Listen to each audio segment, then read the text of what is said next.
well, I'm Kayla Ostrynski, also known as Kayla, and many other nicknames other than that. So I want to do a vote. Okay, if you think of the 4 parks, Animal Kingdom, EPCOT, Magic Kingdom, and then Hollywood Studios, who would vote for EPCOT as their favorite? Who would vote for Magic Kingdom? Who would vote for Hollywood Studios? Anybody? And then Hollywood. Anybody? And then the other ones that didn't raise their hands obviously haven't been there before. So this is an informational speech, so I'm going to give you some history and a little bit of fun facts about EPCOT, which is my favorite park. And yeah, so EPCOT is huge. You have Future World and you have World Showcase. So walking throughout this park, I believe if you walk around World Showcase, you've walked 1.3 miles. So it's a big park.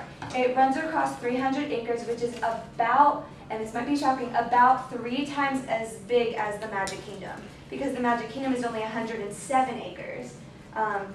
Crazy, I know. So that's fun. And then a little bit of things. So if you didn't know, EPCOT stands for Experimental Prototype Community of Tomorrow.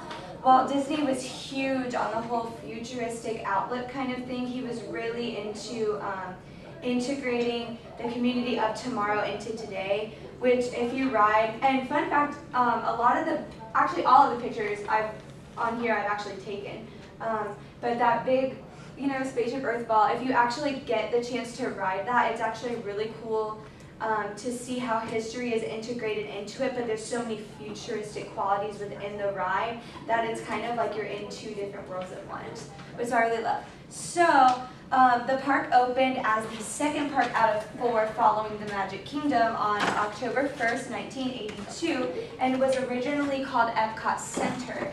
But as the years went on, they just decided to change it to Epcot, and that became official in 1994. Some fun facts about Spaceship Earth, which is that ride I was talking about. It actually weighs 16 million pounds. I don't even want to question how that thing holds up, but the architecture is fascinating if you ever get the chance to actually go and look at the way that the structure is built. Basically, every little thing of these triangles that you see is what holds it up, especially the beams right here too are a huge supporting structure for that. So those triangles that I was talking about is made out of 11,324 aluminum and plastic alloy, which is nuts. I don't know how that thing stands.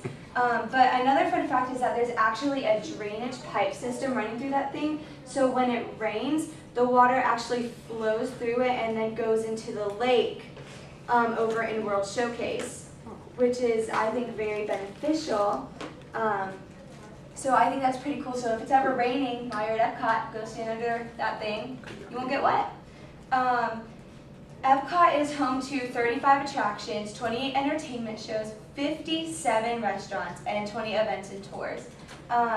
I know that Epcot, I think everybody thinks it feels like the most boring park at Disney because they've either been forced there to go on a field trip, or you compare it to Magic Kingdom, it's just like, man, this place is so historic, it's got nothing.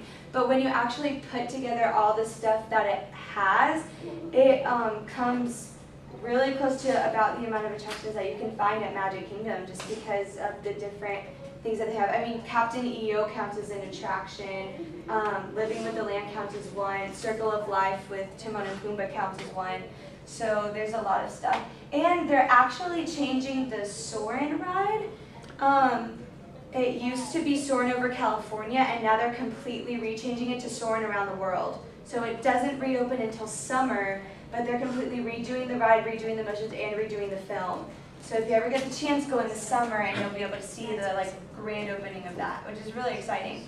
And the 57 restaurants, if you think about World Showcase in all of the different countries, there's probably a good 3 to 4 eating places in every single country.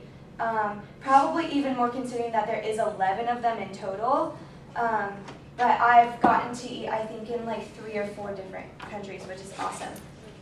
As I told you before, the steak in Canada, best you'll ever have.